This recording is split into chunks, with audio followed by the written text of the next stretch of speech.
이번 논란은 입주해서 잘 살던 서민들만 피해를 보게 생겼다는 주장과 그렇다고 분양가를 낮추면 특혜 시비가 생긴다는 주장이 맞서고 있는 겁니다. 쉽게 풀릴 문제가 아니라는 얘기인데요. 취재기자와 함께 따져보겠습니다. 황인표 기자가 나와 있습니다. 황 기자. 네.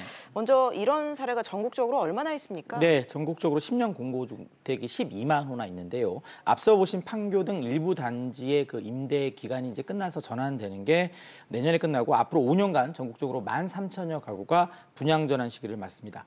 그 2004년에 도입된 이 10년 공공임대주택 같은 경우 서민들이 자기 집을 마련하기 전에 일종의 사다리 역할을 마련해주기 위해서 만들어진 제도입니다. LH나 민간 건설사가 공공택지나 이 기금 등을 지원받아서 아파트를 짓고 나면 입주민들은 주변 임대료보다 싸게 세대로 살다가 10년 정도 지난 후에 살던 집을 분양으로 받을 수가 있습니다.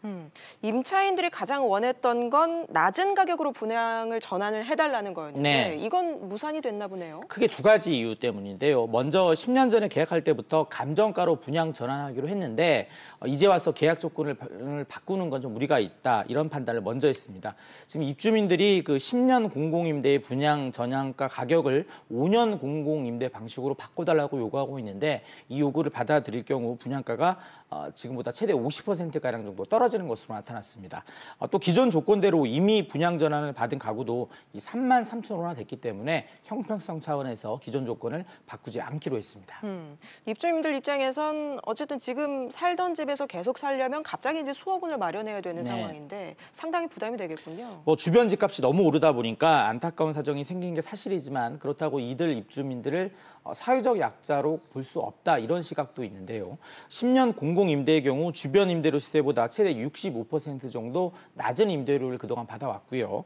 여기에 살던 집을 그대로 분양받을 수 있는 우선 분양 전환권도 좋습니다.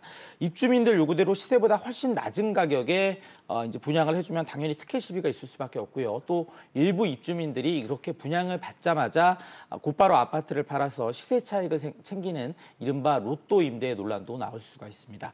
또 이번의 경우 결국 해법으로 최대 8년까지 임대 기간을 더 늘려줬는데 그만큼 다른 무주택자의 임대 기회를 빼앗는 셈이어서 이 부분도 추가적인 논란을 불러일으킬 것으로 보입니다. 알겠습니다. 황 기자 얘기 잘 들었습니다.